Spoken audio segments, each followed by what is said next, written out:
Oh, I'm sorry. Did I break your concentration? Somewhere between science and superstition.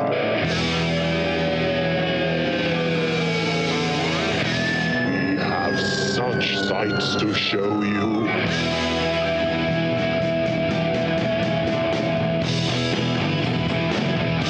Strange Aeons. Welcome to Strange Aeons Radio. That's Eric over there. Hello. That's Vanessa over there. Hello. Oh, hello, guys. Howdy. That makes me Kelly. How about that Emerald City, huh? So good. What a city of emeralds that we experienced together. Woo team. I hope Can't you wait liked to do it the again. special episode. I'm sure everything about it was amazing because it sure was amazing to be there. So a little peek behind the curtain. We haven't actually gone to Emerald City. We are recording this just before we do that episode. So hopefully it all went well and hopefully it's been released as bonus content, but we have no idea at this time. Yeah. In keeping with that, what I'd like to talk about is also next week's episode, Yeah. which is number 150. Dun, dun, dun. That is true. That's so exciting. And we're doing something a little different there. As you guys know, I always like to do themed stuff and things like that. I mean, the entire gimmick of our show is a theme. Yeah. But this next week is going to be all about us. God, what does that mean, all about us? Well, I figure, we'll go into it the same way we always do. We talk about some movies and all that stuff. But instead of a topic, we're going to be talking about what we are all up to. Okay. So, this is something that the projection booth does every year, and they call it Ego Fest. Oh, nice. And it's basically just catching up everybody on our projects. If there are any questions that listeners want answered, they should send us something. I'm holding in my hand right here, you guys, a handwritten letter from Danny Williford. Oh my God. Oh, nice. And it's fucking great. I mean, hand-drawn envelope too. Oh my God, that's so cool. And he asked some questions and everything, and I thought, fuck that, I'm not writing back. I will answer these questions on the air, Danny. That's how I roll. He did say something about, also, let's keep this just between you and I. But no, yeah, he didn't mean it. I'm an open book. There you go. That's so cool. Yeah. So I guess if anybody has any questions they've been dying to ask us or things they want to mention to us, then this is the time, as well as getting an opportunity for us to talk about what we're up to. Do not promise to answer all of them.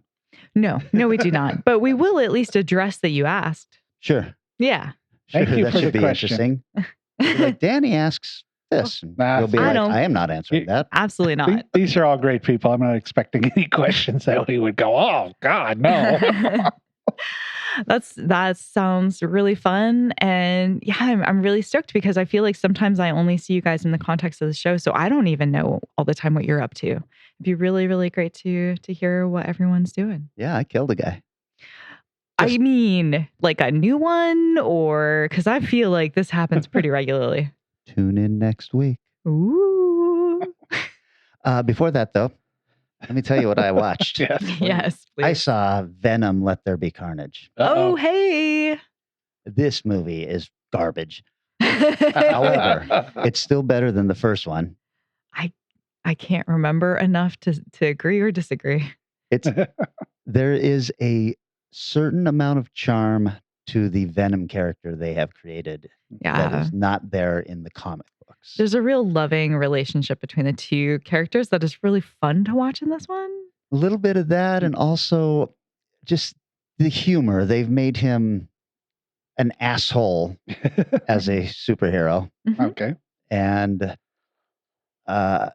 finding out that he was kind of the nerd geek of the symbiotes, and that he was kind of a weakling and all that, that stuff gets played upon in this movie. And I can't remember if you liked it. I think I remember you saying it was trash, but it was exactly what you needed. Yeah, that's about right. It was pretty bad. I didn't like it as much as the first one, as far as I could remember. But I mean, it was fine. I think my final I came to the conclusion that it was missing a bunch of content that was probably going to show back up in a DVD or Blu-ray edition.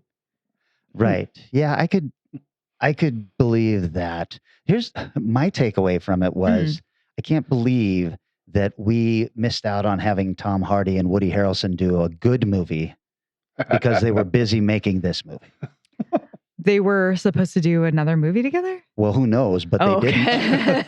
What I'm saying is we got this movie instead. Those are two powerhouse actors in a really shitty movie. Yeah, and I think I remember hearing or seeing that Tom Hardy had co-written this movie. So I saw his name on the written. And the other writer, she's like not, I mean, this doesn't seem like her wheelhouse. This doesn't seem like the kind of content she's done before. So if you were to tell me that Tom Hardy was like a big Venom fan and he was writing this because he loved the character, I'm sure. I would be very disappointed. Oh no. But I think that's the case. I think he's just a bad writer. He can't be perfect at everything. So Tom Hardy wrote the Venom movie? Yeah, co-wrote this one. Oh, wow. I mean, he's listed as a writer. Now, that could just be that he comes in, he punches up his own dialogue. I think it was his thing. I think it's like his baby. Wow. Yeah, Wow. from my understanding. The reason I say so bad is that there are enough nods to other Marvel properties that I'm like, could he really know this much about the Marvel universe? And he's got, they introduced the character of Shriek in this. Oh, really? Yeah. And I was like, wow, I was not expecting this. I mean, she's not really much like the comic version of her, but she's got her powers and got a weird eye thing going on. Woody Harrelson was definitely chewing up the scenery in this. Yeah. He's got a really bad hairpiece on. It's really bad. Really, really bad. But almost I don't know. unwatchable. At the end of it, I was like, all right, that was shit, but I watched the entire thing. There you go. Wait Pretty a second. high If bar. that's okay now. So Strange Tomatoes ratings now. This movie already has a 66%. It does. It's This got is the 66. problem with the Strange Tomatoes rating is if you just like this shitty movie, Eric, it now has a 99% rating on our thing. So I love that it'll never be That'll able be to fun. reach 100. Just never. Well, if Just we go doesn't with exist. the letterbox, we can refine it a little bit more because it's a star system on there. I think it's 5 stars, so maybe we can refine it a little better. Oh man. Well, I was trying to figure out what I've been doing with all my time lately. And I was like, man, I haven't seen as many movies as I normally do. What on earth have I've been doing? Shouldn't you save this for episode 150? No, definitely not. This is almost embarrassing. Oh, okay. I've been playing the Guardians of the Galaxy video game a lot. Oh my. Which I have to say is one of the better games I've played in the last few years. It's got the heart and the feel of the Guardians characters. It's not necessarily based on the films. It's more based on the comic characters. So they aren't designed after the actors. You can get skins. You find costumes all over the game, and you can get a skin that is the costume, which is the quote unquote look, or at least the dressing of what they wore in previous movies. But they didn't get actor. None of those actors, and they do not look like the actors, except for maybe Groot. I mean, because he's a stick. Groot looks like Vin Diesel. Whoa, what a twist! Shockingly, but no, it's so fun, and there's a lot. So in games, I think it's really hard to find that balance where it's like, okay, well, I have player agency, but I want to do good. But also, what would those actual characters do? And there's a lot of moments in the game where if you purposely choose to fuck up, it rewards you for it, which is really fun. And there's a lot of conversation dialogue choices, and you can play stupid. Like there's early on in the game, there's a moment where Peter Quill may or may not have sired a child. And there's a girl, he dated a girl, and there's a daughter that she has that would be about the right time. And there's a conversation pop up that goes, do the math, ignore the math. and so you can choose which direction to go. It's really fun. There was a few puzzles that I purposely messed up because I wanted to open the wrong door and see what was behind the wrong door. It was really, really neat. It would reward you by giving you a bunch of enemies you had to kill, but then have like a neat little thing in the back of the room. So I don't know. I haven't had a game playthrough that felt so right to the actual property in a long time. That's cool. What is your preferred platform? PlayStation. And that's what this is? I think it might be out on a few things, but I believe I'm playing this on, I think I'm playing it on I might be playing it on an Xbox. I don't know. It's dark. I'm holding a controller. I don't know. Somebody handed it to me and I started pressing buttons and here we are. I think it might actually be on Xbox. Well, all right then. Sure, why not? What have you been doing? Well, I finally watched Shang-Chi. Shang-Chi. And I'm glad both of you prepared me for it because I was able to enjoy it for probably longer than you guys did. Mm-hmm. But at some point, it definitely hits that, okay. Mm-hmm. It's like, why are you riding a dragon? It's just like... So weird. Damn it. But, man, the casting... He is fantastic. He's so good. Yeah, I liked him. And the, like you said, Awkwafina was really good for most of the film. It's not her fault. The writing made her weird by the end, but I thought she was pretty strong. And it's sort of like I don't know if they were afraid of the Hawkeye Black Widow problem for this character and decided we have to give him the rings and make him into a superhero instead of just doing, like you said, this. It's like, go the Netflix route with this character. Have him be that Daredevil, Luke Cage, Punisher series or something instead, because that first half was really, really good. It was really so good. Fun. So I have not kept up with the Shang-Chi character in the comics, so I don't know. Is that what he is now? I don't know Superhero? either. Yeah. I don't know either. I know that there's a more recent run, but it's hard to say. Yeah. I mean, it's frustrating too because I feel like they could have kept his abilities as being just an incredible martial artist and gone to fantastical places with it without involving rings and dragons and shit. Right. Because when he does the MMA fight in like with aliens or space people or fantastical people, right. It's so fucking fun. That was a high point. Yeah. It's that problem that Marvel is going to start bumping up against. If every single movie is an end of the world scenario, then, that's not a big deal anymore. Yeah. I mean, they spent 7, 8, 9 movies building up to the Thanos storyline which is why it was so good. And you'd have that final end movie basically be just a giant battle almost. It goes on for 2.5 hours in various ways. Yeah. But they're losing that ability to build to something. Yeah, I had a moment last week where I was asking a friend of mine, how is he fitting in? How is Shang-Chi going to fit into which next Marvel edition? Like, where is it going to be a multiverse? Is it going to be like, how is this all going to fit together? Is he going to be part of the Eternals? And I had it took some puzzling, and I think he's probably going to be part of the Eternals. Maybe, I don't know. It's interesting to see, I guess. I mean, objectively a good movie. Yeah, it looked great. The acting was great. The effects were great. All of that stuff. I just wanted what I wanted. You want that bus scene, but like 5 more times. But the problem was they set it up so beautifully that it looked like it was going to be, the battle on the side of the building and the stuff with the sister. And I was like, that was great. This is so cool. Okay, I guess it's a Marvel movie now. They fit so much in too between like the sister and then it's like 2 or 3 endings at the butt of it where you're like, oh God, how many movies are we gonna have to do to explain all this crap you just put out here? Yeah, well, I watched something. It is the polar opposite of that. It is from, I believe, 1936. Oh. It is called The Devil Doll. What? This is directed by Todd Browning. Oh my God. And it's got Lionel Barrymore in it. And this movie is so fucking bonkers. It has gone into my top 10. Whoa.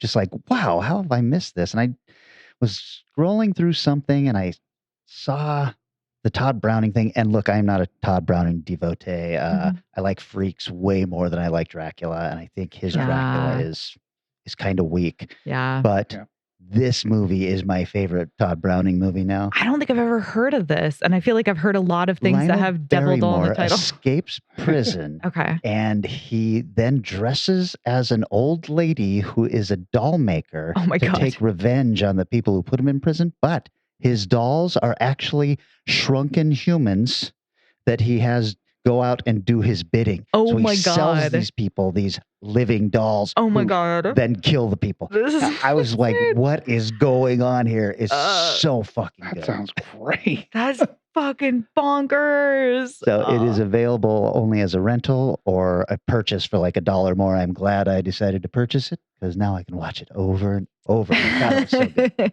In your Devil hot Doll, little hand. 1960 or 1936. Do not get the 1960 something Devil Doll movie. Very, very different. Very different. Yeah. This one has the devil doll with a dash. Yes. Yes.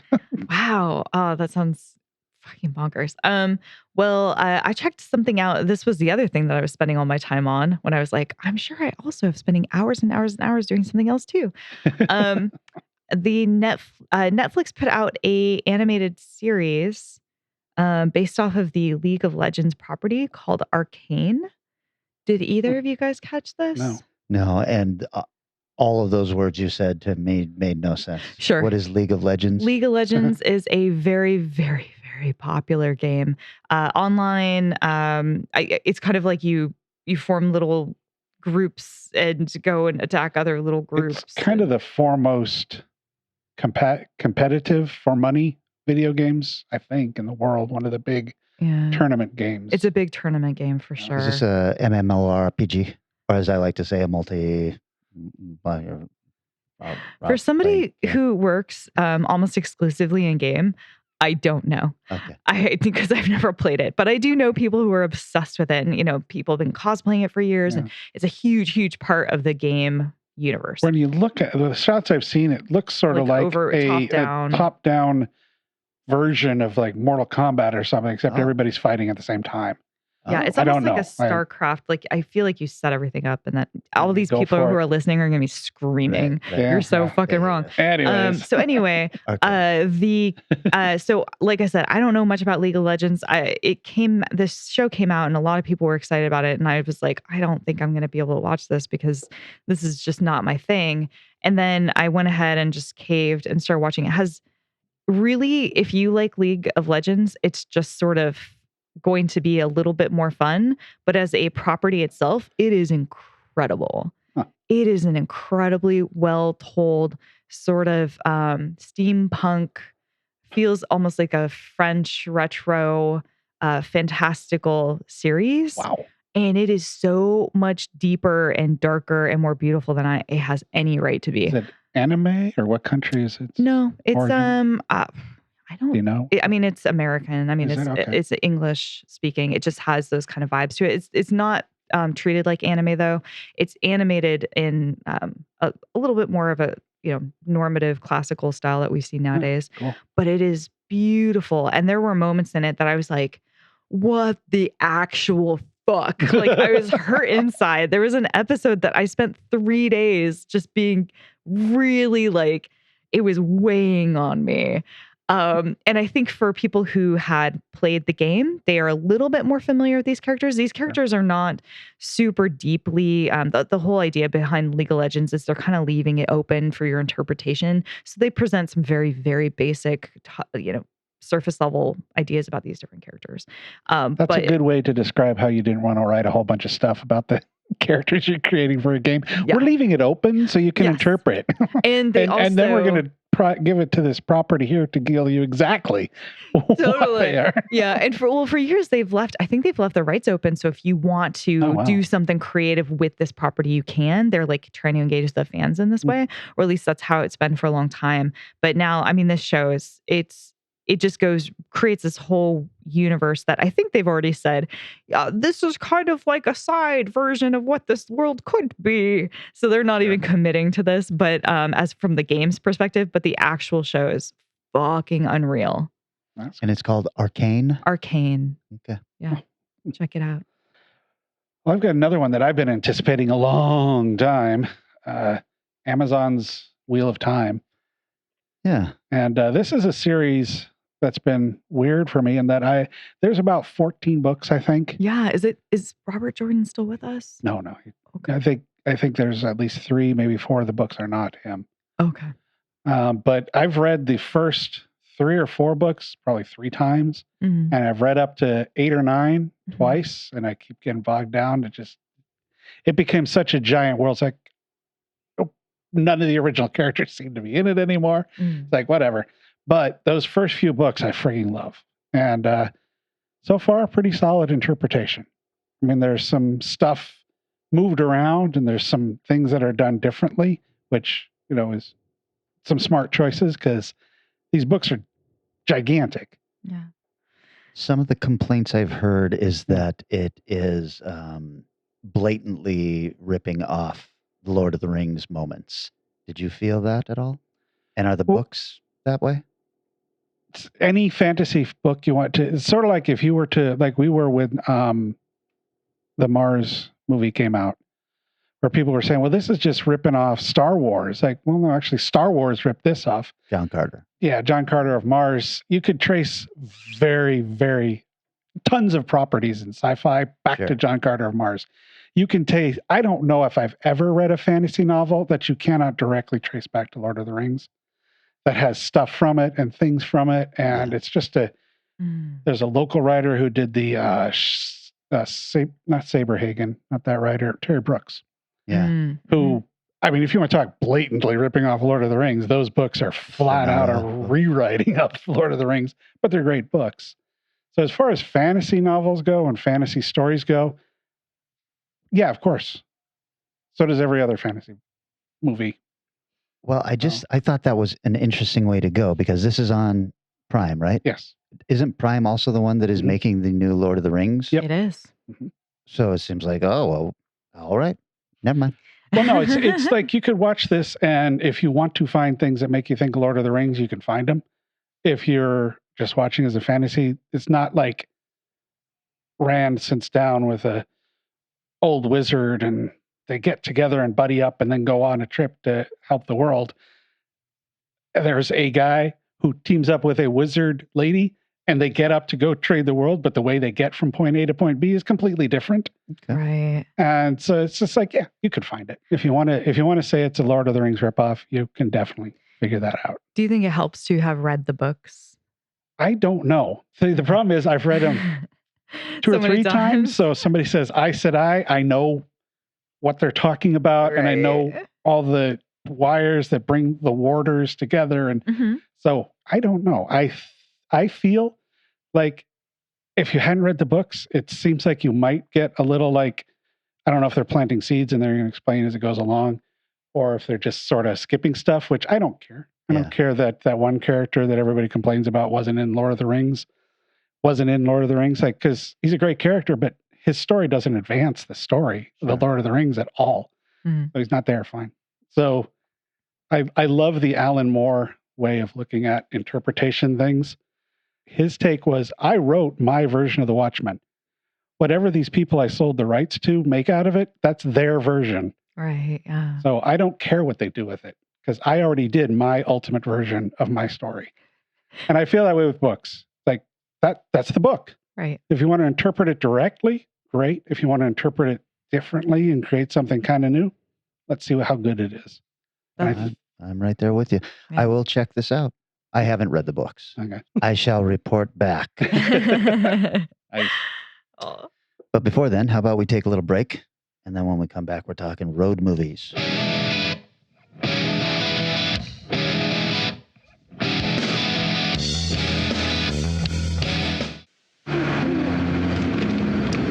are you doing? Should we pick him up? He has Bud Light. He has an axe. But he has Bud Light. And an axe. I'm sure there's a reason for it. Hey, buddy. What's with the axe? It's a bottle opener. Hop in. Refreshingly smooth Bud Light. Always worth it. Look, here's Bud Light. And a chainsaw. We have returned. Really, what is League of Legends anyway? I mean, I like that this is still boggling your mind. It's still bouncing around in there. We come back to record in the next couple of weeks, and he's like, "Well, I entered my first tournament of League of Legends, man. It's awesome. This is really good. I'm team insert team name here. You guys should sign up. Strange Eons video games. Oh my god! oh boy, If we Eric, start that, this was your subgenre one's pick mine. this time. Yeah, so we've got road games. Road games? Well, anyways, I'll get to that in a moment. We've got road trips, hitchhikers, travel kind of stuff. And the movie I went with was 1981's Road Games.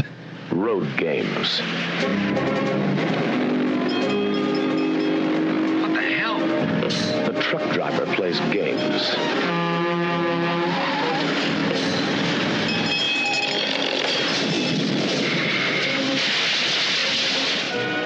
The hitchhiker plays games. Aren't you kind of young to be hitchhiking out here all by yourself? Aren't you kind of old to be picking me up? And a killer is playing the deadliest game of all. Oh, he's just killed a girl. Did he make love to her first? I don't know. What's the difference? It makes a lot of difference. I think in order to play the game properly, we have to know what he thinks of women.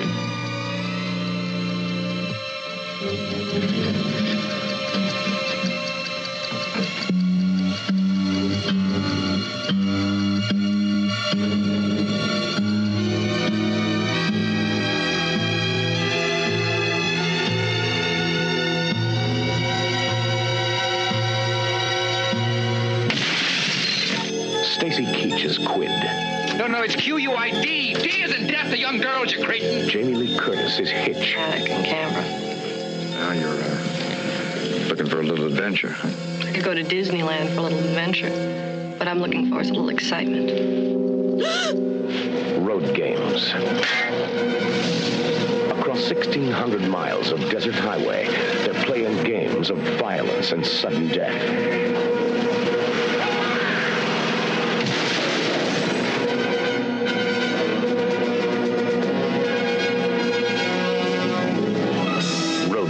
It's my game. Okay, Sherlock. If someone doesn't stop soon, there won't be anyone left alive to play. Road games. Is this why you chose this subgenre? Because I remember we were talking about this movie with Peter Rawlik down at the Lovecraft Film Festival. Yeah, and he said it was one of his top 80s. Yeah, and I movies. was like, what is this movie? I've never heard of it. So, me being the way I am now, as I popped on, let's see if it's out on Blu-ray. Blue and Scream Factory has a pretty good version that's like $15 or less on the time. So I'll just get it. I'm glad I did. Oh, good. I'm excited. The Rotten Tomatoes ratings for the critics, 91. Whoa. And from the crowd, 62. That's good. The budget was approximately $1.8 million. Directed by Richard Franklin, who directed the Australian film Patrick. Yeah, I love that movie. Cloak and Dagger, Link, the monkey. Oh God, movie one, yeah. Psycho 2. Oh man, I love Psycho 2. Dick Down Under, which sounds like a weird porn movie, but I don't think is. Written by Everett DeRoche, who wrote Razorback, Link, Fortress, Patrick, the 2013 Patrick, Evil Awakens. And Richard Franklin was involved in the story, but he didn't do much of the script. Starring Stacy Keach. Yeah. 215 credits. He's still got 3 films in pre-production right now. Whoa. Ninth Configuration, Mike Hammer in several movies. He's all over the place. And the wonderful Jamie Lee Curtis from Grandview, USA.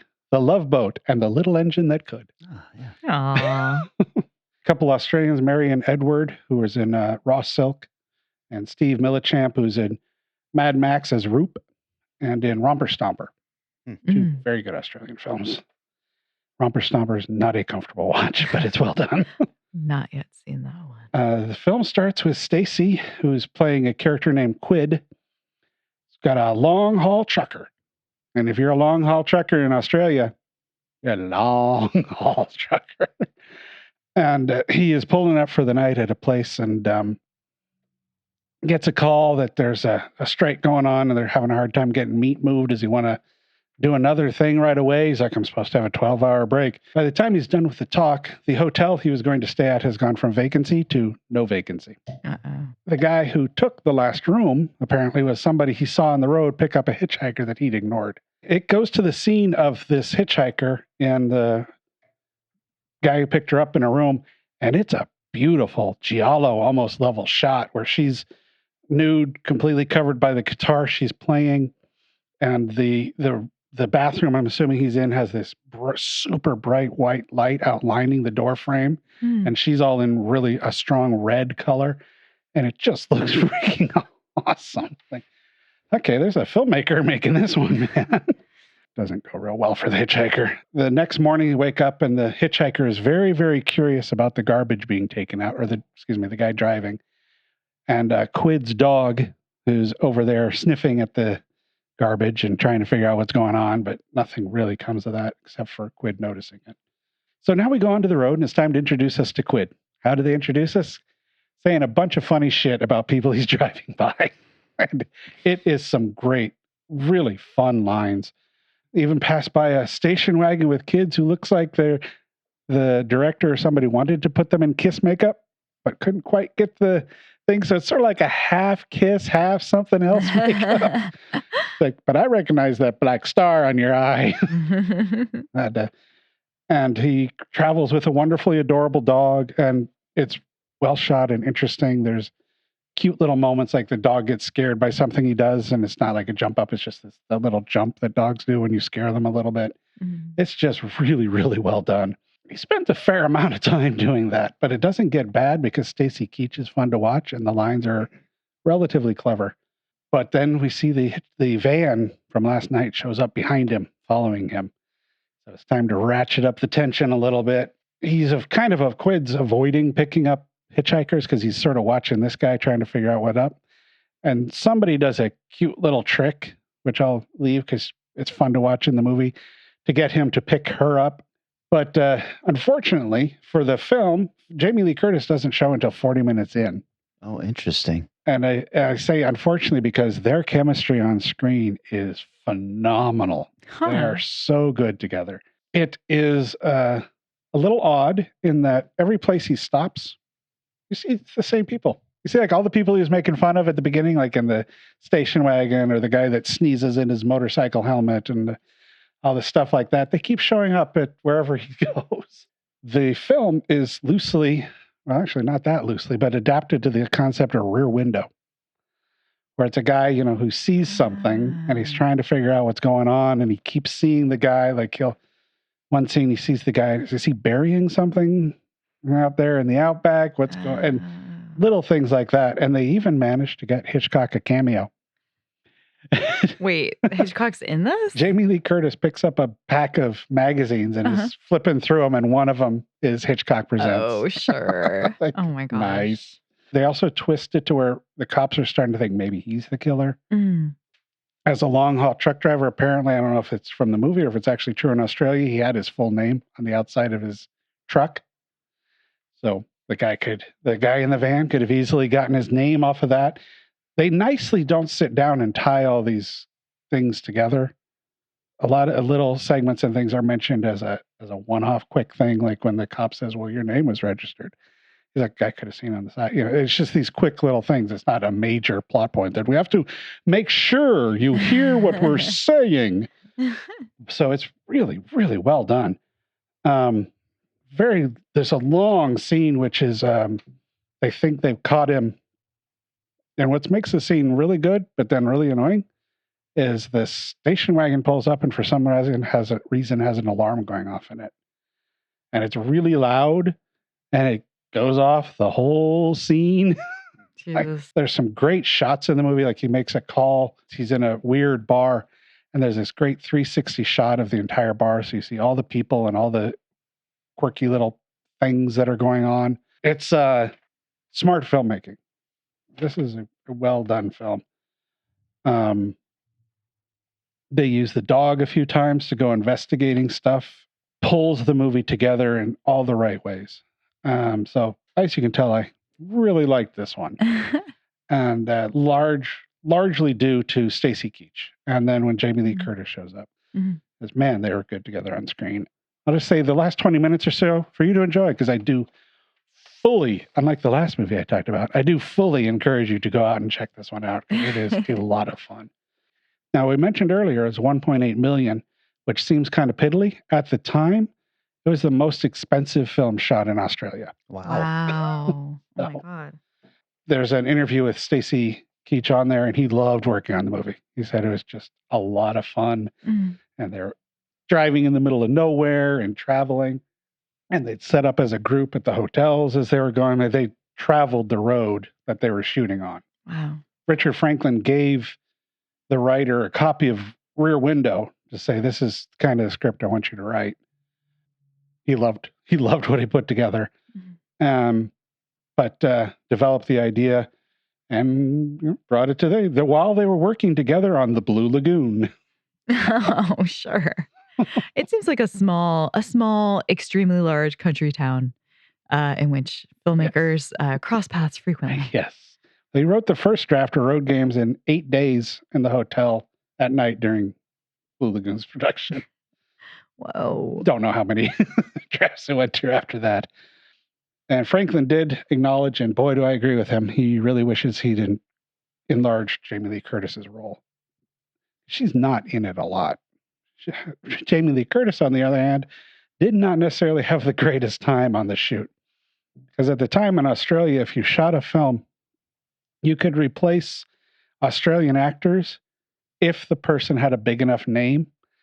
Stacey Word is like, yeah, somehow I squeaked into that and they were okay with me. But Jamie's like, yeah, I really wasn't a name yet. So she apparently got some harassment from the crew and stuff about how you like stealing Australian jobs. Oh, that sucks. It wasn't all bad, but she did have a few moments of that. And here, to me, is an example of the stupid shit people write about on that matters not at all to the quality of a film. Truck he's driving had the Thermo King refrigeration unit on it, which apparently is a real thing. And I know he used it because the logo is really cool. But somebody wrote that the problem is the refrigeration units are powered by a separate and very noisy engine attached to the trailer. It's almost the size of a small car engine. It runs 24/7, and you never once hear that engine noise in this movie. Unfortunate. I really wish all the sounds that we heard in real life was constantly berating my films. Exactly. There you go. Stacy Keach actually learned to drive a 16-gear semi for this role. Wow. Film is considered Ozploitation. Yeah. If you haven't seen it, it's covered in Not Quite Hollywood, which is a phenomenal documentary about Australian films. One of the extras on this is the unedited interviews with Jamie Lee Curtis and Stacy Keach and stuff that were featured on there, and they're really good. Road Games was not successful at the box office. Anywhere it was released, really. Franklin thinks it's because it was, the era of the slashers and nobody was going to see this kind of a movie, but for whatever reason, it didn't do well. But it did get him the gig for Psycho 2. I got to see this. This sounds great. Yeah, it does sound incredible. I really, I want to go on Shout Factory and pick this thing up. Maybe it'll still be on sale somehow. Yeah, there you go. Well, the movie I chose, now it might kind of be looser fitting into your criteria that it should be, but damn it, I watched it and I want credit for that. So the movie I'm going with is In the Tall Grass from 2019. Help! I'm lost in here. Did you hear that? Someone out there? Help me! Help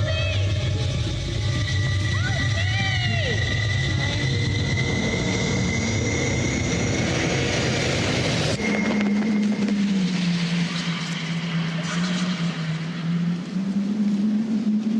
Cal? Becky! Something's not right about this. I think we should head back to the road. Becky! Travis? Who are you? What's going on? I came looking for you! What? How did you get here before us? I don't know. My boy, he's lost in here too. This is nuts! It's only a field. He went the other way. I'm never gonna find her. You can find things, but it's easier once they're dead. How long have we been here?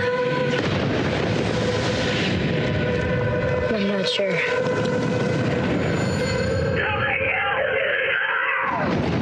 That sounded like me. This field doesn't make any sense. Name one thing in here that does.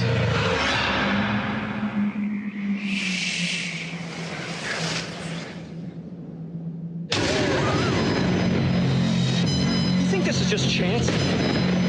We're all here for a reason. Oh my God.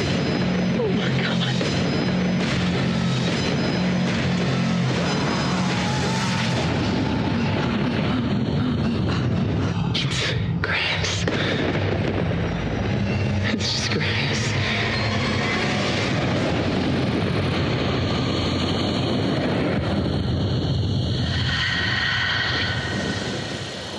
I call bullshit on this as There is a trip road. movie. There is a road, sir, and it plays an incredibly important part in this whole thing. I don't think I've seen this one.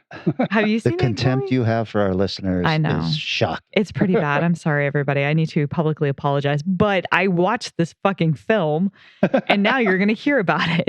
So, this has a Rotten Tomato score of 36% from critics, 33% from audience.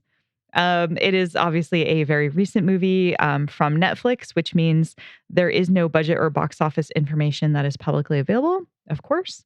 The director and writer is Vincenzo Natali, who has 31 credits, most notably Cube, Cypher, and Splice. Nowadays, you will find him directing a lot of one-off or two-off or three-off episodes of TV series, including The Stand, Lock and Key, Westworld, Lost in Space. So he's definitely still out there. Also, he has an interesting background where he has a really, really strong presence as an art department person. He has 18 credits for that, including a huge section of Eek the Cat, Little Bear, Beetlejuice. He did 65 episodes of the animation Babar, and Tintin. So I think that's kind of cool and interesting. It might explain a lot about the kinds of shots that he captures. This is, of course, based on In the Tall Grass by Stephen King and Joe Hill. Father, son, together at last, Wait, writing. Take it. Kelly's seen this one.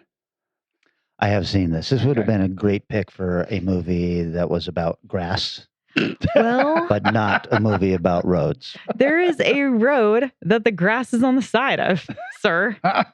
The road is very Oh, involved.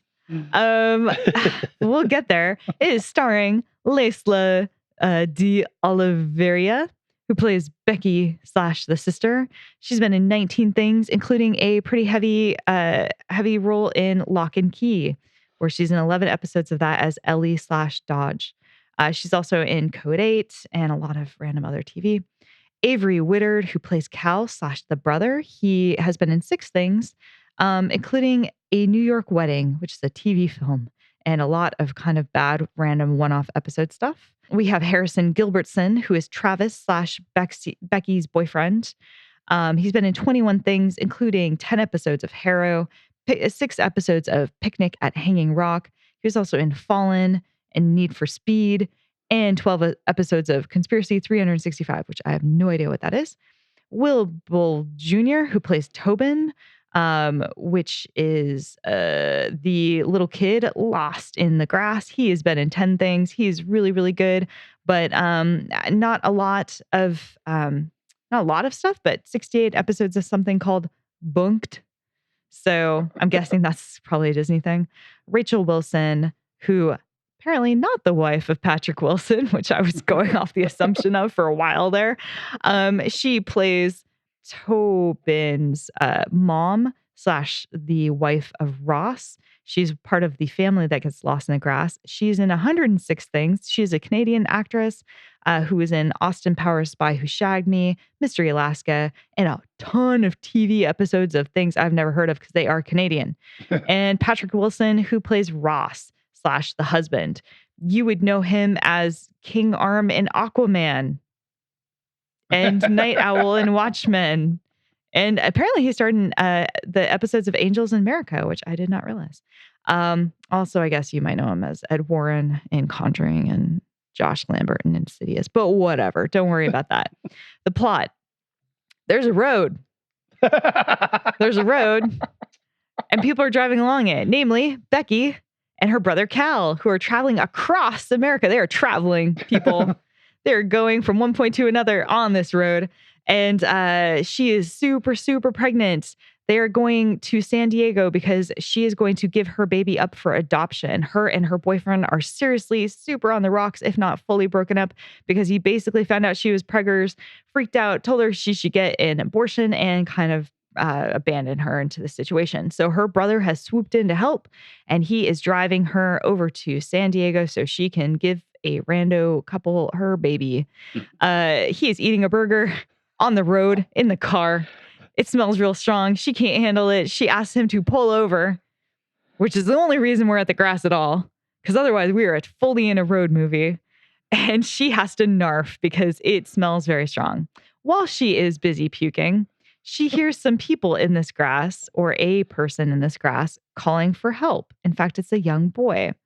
They are trying to help this kid figure out how to get out of the grass from not going inside, but it seems like he's clearly lost. And they're like, well, he sounds like he's right here. So we can just just walk a few feet and grab him. Like he's obviously having trouble. So of course they go into the grass. Immediately cannot find this boy. It always sounds like he's right there, but he isn't. So they decide they need to go back to the roadside to figure shit out, and they cannot leave. They cannot get out of the grass to the road, which is the most important part of this film. In the tall grass, really a road movie. And we're 5 minutes into the movie at this point? The road comes back twice at least. So I'm going to put that out there. We're not even 5 minutes in this movie. So they realize they cannot get out of the grass and that they are stuck. They are trying to figure out what this all means. Time is going by. They lose sight of each other. And finally, Cal finds Tobin, who is standing next to a dead crow. Tobin tells him that dead things won't move in the grass, which is very ominous. Many other things obviously do. The grass has a mind of its own, and it kind of recreates space and maybe even time.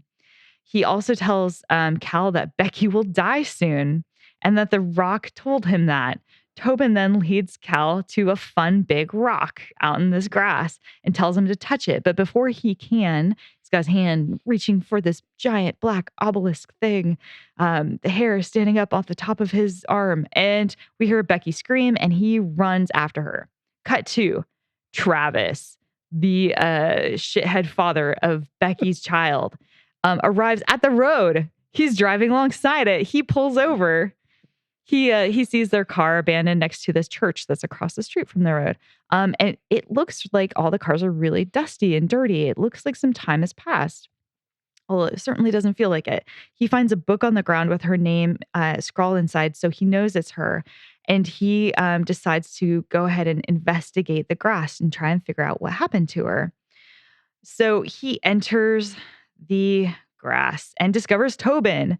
Tobin shows Travis Becky's corpse because she's dead for reasons, as he had told Cal. Tobin then also arrives outside of the grass with his parents because they're on a road trip going down the road. And they stop, and Tobin hears something off in the grass, and it's Travis calling for Tobin because Travis was just with Tobin. And then, of course, the family dog runs into the grass, and therefore Ross, the father, and the mother all run out into the grass. Inside the grass, Ross kind of discovers the stone and touches it. Meanwhile, Tobin, Travis, Becky, and Cal all find one another, all from slightly different times, because obviously Becky is now still alive. What does it mean? So essentially, this movie, time is out of sync. The grass seems to be made stronger by there's all these hints of the strange ancient tribal group that sacrifices bodies to the grass. They worship the grass. They live with the grass in some kind of harmony. This rock is also a big part of it. It whispers to people and makes them go mad and murder each other within the grass, but it's also begging for sacrifice. There are time loops happening. Ross, by touching the stone, becomes sort of the hand of the grass god, and he does his bidding. And the baby may or may not be a sacrifice at some point in this movie in at least one of the versions. So it's really fucked up, by the way. In the meantime, basically, Travis, this is a redemption story for Travis. He's trying to do the right thing and save Becky, stand up in the way that he previously did not. And also, we have to put up with random villains that come along the way, including Cal, the brother, who has a creepy, gross ass thing for his sister that Travis does call him out on. And he's like, dude, you just want a boner, and I'm sorry that you can't because you're her brother. And it's clear that he does.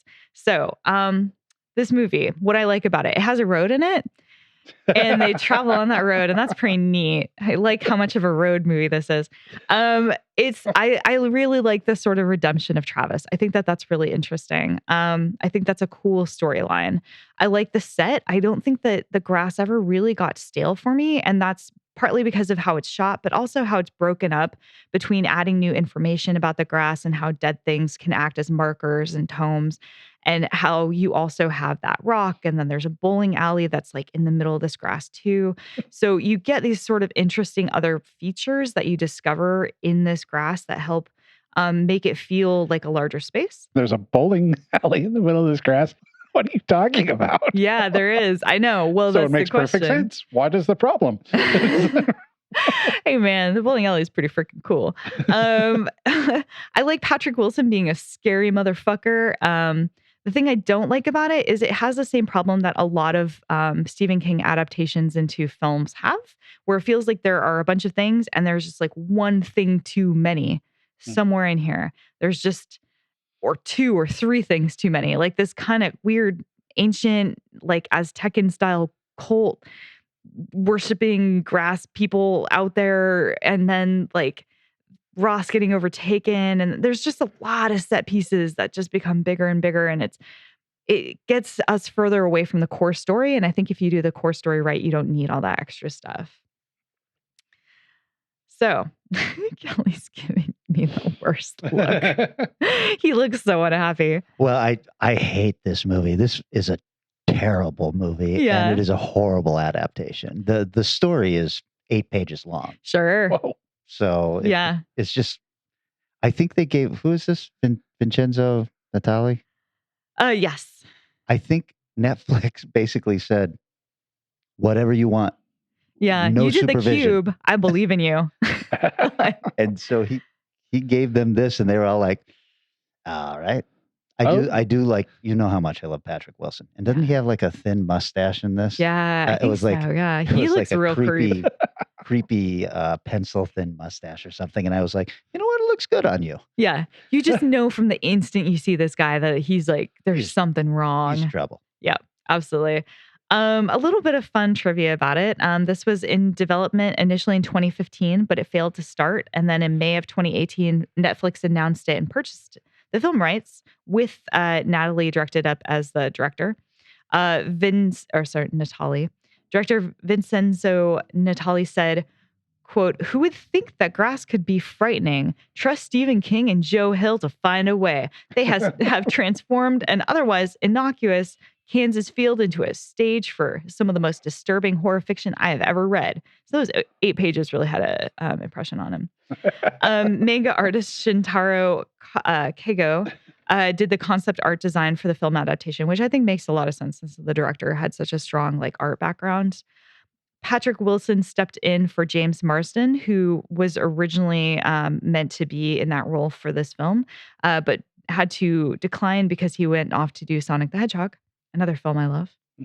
The film that Kelly doesn't.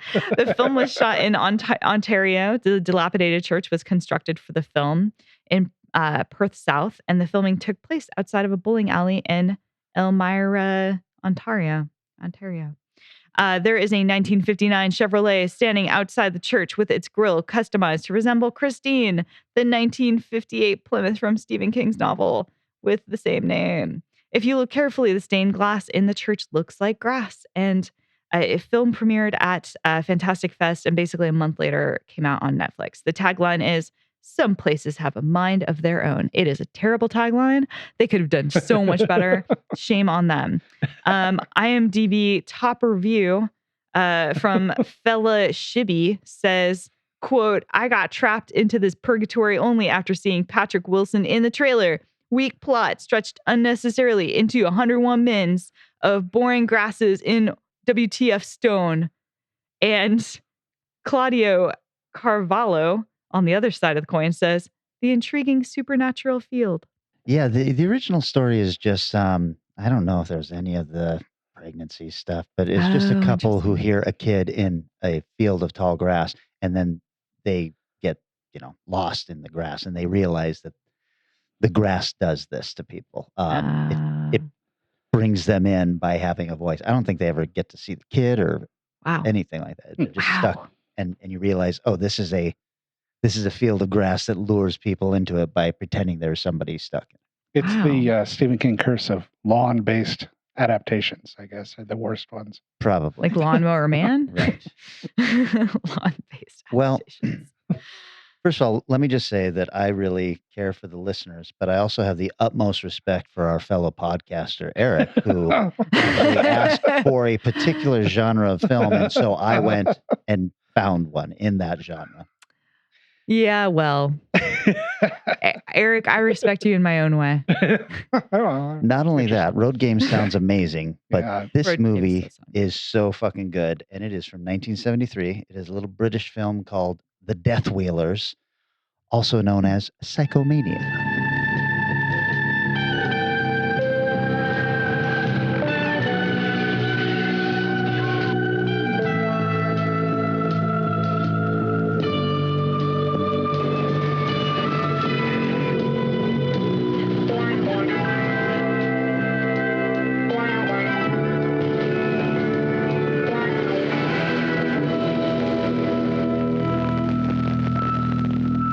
How do the dead come back, Mother? What's the secret? But that's suicide. So,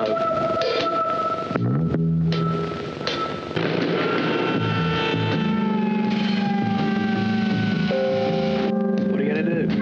Kill me? Silly little fool. Tom Latham's dead. I'm the leader of this gang now. Tom! And another thing, you can only die once.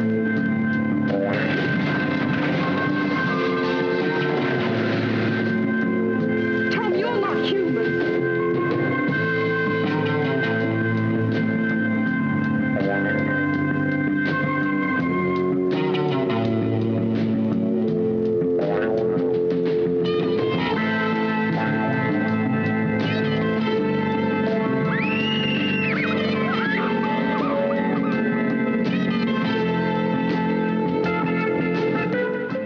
Whoa. Okay. This is a cool fucking movie, man. It really is. I could find no budget or box office information on it. The Rotten Tomatoes critics have it at 86%, and the audience has it at 53%. It was directed by Don Sharp, who has directed a bunch of films. Kiss of the Vampire, Face of Fu Manchu, Curse of the Fly, and 35 other credits. Wow. Written by Arnaud Desseux, who wrote Lady Scarface, The Man Who Wouldn't Die, and Horror Express, and also written by Julian Zemet, who wrote Psych 59, Crack in the World, Pancho Villa, and was a co-writer on Horror Express. It stars Nicky Henson, literally Nicky, Nicky. The man is He goes by Nicky. Wow. Not even Nicki.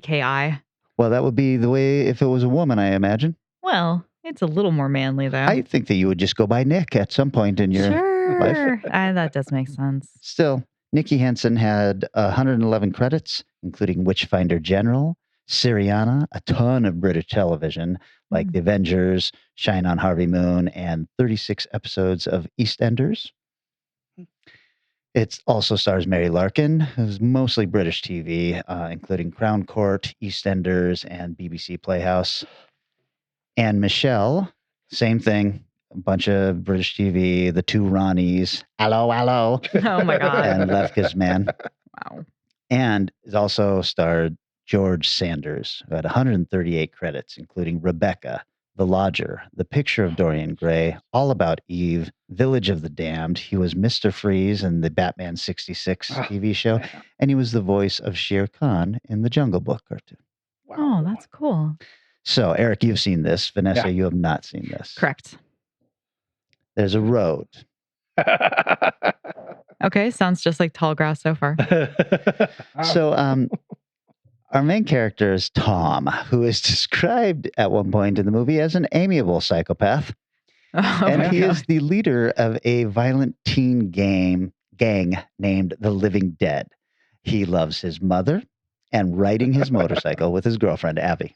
And there is a ton of motorcycle gang activity on this movie. Just like disturbing driving scenes. The stunts in this are like somebody had to have been killed in that. Oh my God. So Tom, he dabbles in a bit of black magic. As you do. And his gang spends a fair amount of time at this ancient ruin located in the Surrey countryside known as the Seven Witches. It is kind of a Stonehenge-like circle of stones that are all about 6 feet tall. Huh. And called the Seven Witches.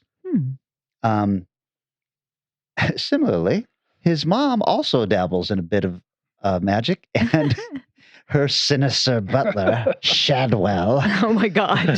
They get their kicks out of holding seances in their home while they worship some sort of frog god. It's very Lovecraftian. Wow.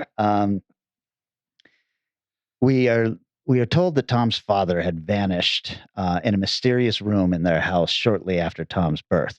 And now that we are hitting Tom's 18th birthday, he goes into that room and he sees the frog god.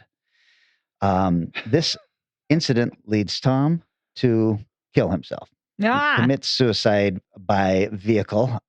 He has the cops chasing him, and he's got his girlfriend on the back of the thing. And as he turns a corner, he drops her off, and then he goes driving straight off a bridge. Whoa. Wait, wasn't that our main character?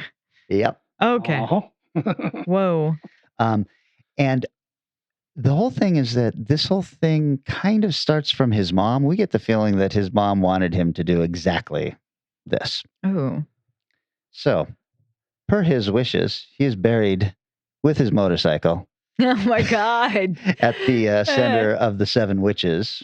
That's a really big casket.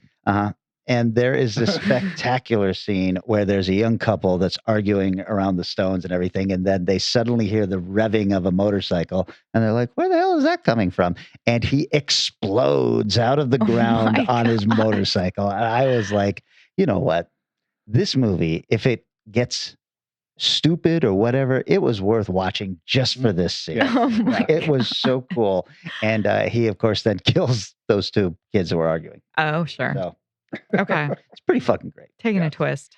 So now he is undead, which means that he has kind of superhuman strength, and he can't be killed, which he proceeds to show everybody by massacring the people drinking at a local pub. Sure. His gang, they don't believe it's him, but he finally convinces them, and then he convinces his gang that if they commit suicide, and they believe strongly enough that they will all come back, that they will all come back and they will be just like him. So they proceed to do this one by one, kill themselves very publicly, like leaping out of buildings and shit in front of cops and all this stuff. And with the exception of his girlfriend, Abby, who is not into this, and she's getting more and more worried about him and his violent tendencies and all this stuff. They then, this undead motorcycle gang called the Living Dead, proceed to terrorize the countryside. Oh my God. So the police chief, who is overwhelmed by all of the crimes that are happening, and they're happening and being described to him as, oh, it was this person who did it. And he's like, well, it couldn't be. That guy jumped out of a building in front of me, and I know for a fact he is dead. So he thinks that somebody has been stealing the corpses of this biker gang and pretending to be them. It. And so with that in mind, he releases a fake news story that Abby has also died. Because he's like, okay, whoever's doing this will now come to collect her. Well, the problem is the people do come to collect her, and it's all the dead motorcyclists, but she's not actually dead. So now Tom is very pissed off because he thought, oh, she finally did it. He didn't. They kidnap her and they take off with the police chasing him and everything. Now, for whatever reason, I couldn't figure out why Tom's mom is kind of disgusted with all the crimes they've been committing, even though she was the one who kind of initiated this whole thing, has come back as the Living Dead. But she decides to put a stop to it by basically breaking her deal with the frog god. Oh. So that's where everybody's getting their power. So she's like, fuck it, I'm out. So Tom and the other bikers have kidnapped Abby, and they've taken her to the Seven Witches, and they tell her that she has to commit suicide then and there, or they're going to kill her. And she's like, fuck you, I won't do it. And so Tom starts strangling her, but as he's starting to strangle her, we're getting cuts over to his mom, who has, broken her deal with the frog god. And it gets pretty cool because their power all comes from this deal she made. And I don't know, it's pretty great movie for a little British 73 film. It's got some crazy driving stunts, looked very dangerous. And I did read in my trivia that there were plenty of injuries from the various stunts. Oh, sure. I really loved it. The ending is pretty great. I wish the effects were just a tad better, but it's got a fun frog transformation scene and a very cool explanation of what the Seven Witches actually are. So, trivia. The film was almost universally blasted by critics upon its release. One reviewer for the London Times wrote that the film was only fit to be shown at an SS reunion party. Oh my God. Fuck. A strange interpretation. Yes. Right. During a BBC interview, let's see, in 2013. Oh, okay. Nicky Henson said that he always thought the film was terrible and only decided to be in it because he thought no one would ever see it. Okay. In fact, he is quoted as saying, "At the time, I thought if you do dodgy films, nobody pays to see dodgy films. Of course, you're not realizing that years later they come out on DVD and become cult films." Shock Till You Drop called the film a great one-shot horror movie filled with weird, something eerie atmosphere, crazy stunt work, cheeky performances, mild kink, and a unique charm all its own. And Variety called it a low-budget, well-done shocker with a tightly knit plot and a believable surprise ending. It has, universally blasted upon its release, but it has gained cult status, and as you saw, 86% from the critics now. So, one last final thing. Not only the final film of George Sanders, but the legend goes that after filming this movie, he went to his hotel room, swallowed a bottle of pills, and left a note saying, this is his actual suicide note, "Dear world, I am leaving because I am bored. I feel I have lived long enough. I am leaving you with your worries in this sweet cesspool. Good luck." Wow. Oh, damn. Jeez. Okay. The Deathwheelers. It is available, Eric tells me, on Arrow now. No, I don't think it is anymore. I think it was briefly. Okay. I think I had to watch it via YouTube, but it had a really nice, it was a pristine looking print. So, wow. Oh boy, this is just a good one. I really got this one. Yeah, it's a lot of fun. It's crazy. So we know that next episode is going to be Ego Fest. Yes. But Vanessa will have the pick for the episode after that. So Right. maybe give us a little hint so we can get started on it early. Yeah, absolutely. Well, I think that I would love to. We haven't been to outer space in a hot minute or outer space adjacent vehicles. So I'm thinking that we could all kind of pick out a film where a spaceship is a prime scene place that takes place for the film. Stop talking. We got it. Okay. please let me go. Can I go home? I can't. Spaceships. Okay. Spaceships, So the yeah. episode after next is spaceships. Spaceships. Yep. Like even if they could find a spaceship, or maybe they're taken into a spaceship, or somebody is in a spaceship flying from place to place, just spaceship oriented movies. Say spaceship one more time. Spaceship. This is the part where I stumble over, thanking everybody for participating in the value for value model. We really appreciate that. You guys rock. And even if it's just liking and sharing posts, that is so important. There's value to that, and we really appreciate it. So thanks to everybody who's doing that. Thanks to Danny and Ron and Carlos and Jason, Bob and Jason. Ongoing support. Everybody. Yeah. Can't thank you enough. Yeah. Absolutely. Yeah, it's always exciting. I just had some friends, speaking of English films and England and weirdness. I just had some friends from England who I hadn't seen one in 18 years and one in 10. And at least one of them was like, "Oh yeah, I listen to your podcast. So thanks for checking that out." That's very nice.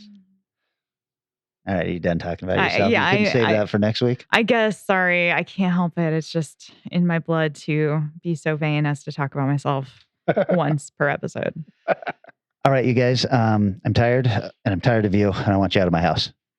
Cool. We'll see how that goes. Great to see you too. See ya. Bye. Our show is recorded somewhere high above Naval Station Everett at the nexus of all realities and is engineered and produced by Eric Morgret. Our theme music is Strange Eons Part 1 by the band Nightshade and is used with permission. Find Strange Eons Radio on Facebook, Twitter, and Instagram, and wherever fine podcasts are found.